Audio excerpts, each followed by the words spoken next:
To all of my fellow brothers and sisters, peace be with you in the name of the Lord Jesus Christ. My name is Ben, and I welcome you to the Restored Ephraim Publications channel.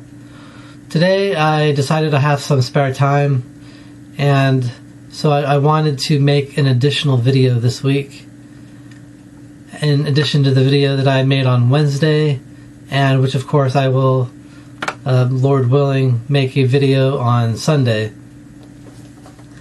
And what I want to talk about today is something that comes from the Book of Enoch. And I don't expect people who are not members of the church to be able to see this. But I do think that if you're a member of the church, yeah, you will be able to see it. And I was only able to see it because the Holy Ghost pointed it out to me. So this was something that the Holy Ghost taught me from the Book of Enoch. And it is that the Book of Enoch gives a sort of prophecy about the Salt Lake Valley and what happens to it. And this comes from Enoch chapter 28. And this chapter is part of a greater vision that's divided into two parts. This is the second part of the vision, and Enoch is being taken on a journey in different places of the earth, and he's being shown the places on the earth where key events will take place. He sees the future place of Jerusalem, and he sees the valley of Hamongog, where the bodies of the wicked will be buried after the battle of Armageddon, also called Megiddo. And he sees all these other places, which, unless you have the Holy Spirit's help, you're not going to know what those places are, unless you already know. And this is kind of the same thing with Enoch chapter 8, but when you look at it and you believe in the church that the Lord caused to be restored through Joseph Smith, you can see that it's fulfilling this. And so this is what it says in Enoch chapter 28. It's a short chapter, only 3 verses. It says, "From thence I proceeded into the midst of the mountain range of the desert, and I saw a wilderness, and it was solitary, full of trees and seeds. And there was a stream on top of it, and it gushed forth from above it, rushing like a copious watercourse, which flowed towards the northwest. Water and dew ascended from it all over." So that's the extent of the prophecy. That's all that Enoch tells us about what he saw.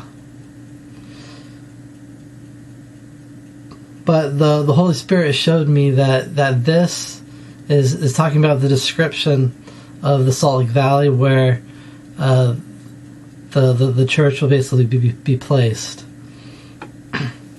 So first, it talks about, it says, Enoch goes into the midst of the mountain range of the desert.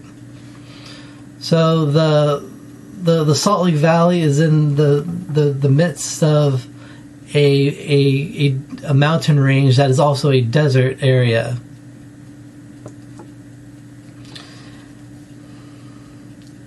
Then Enoch says, "And I saw a wilderness, and it was solitary." So in Hebrew, the word wilderness can also be read as desert, and so it's the same thing. But more specifically, it's a wilderness, meaning that it is away from civilization. And so you can either live in the cities or the towns, or you can live in the desert/wilderness. And that's a Hebrew concept. And it says, and it was solitary. What that means is that it was something that was stood apart from the nation. And that nation, of course, would be the United States of America. And it says full of trees and seeds. Now, this is a desert place which would not have an abundance of these things. And when the saints came to the Salt Lake Valley, it was an empty, desolate place. But through their hard effort, the place became full of trees and seeds. And it became a fertile place. And that was because they had the blessing of the Lord. Then it says, and there was a stream on top of it, and it gushed forth from above it, rushing like a copious watercourse, which flowed towards the northwest. Water and dew descended from it all over.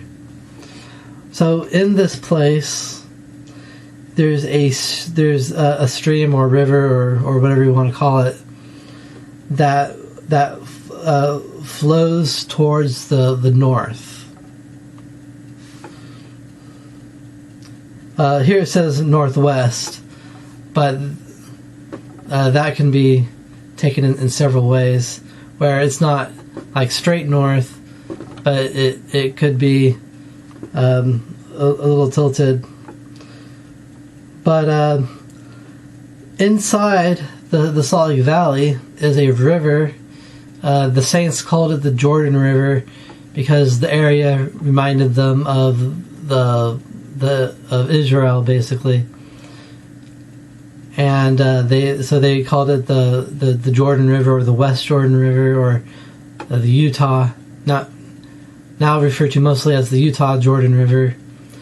But the Jordan River flows northward, which means that it starts in the south and from its source, and it flows towards the north through the Salt Lake Valley and empties into the Great Salt Lake, which is on the northern part of that part of the territory. And so that's the extent of the chapter. The Salt Lake Valley fulfills this, and I was able to see it because the Holy Ghost pointed it out to me. But I know that this is a prophecy of the Salt Lake Valley, and I leave this with you in the name of Jesus Christ. Amen.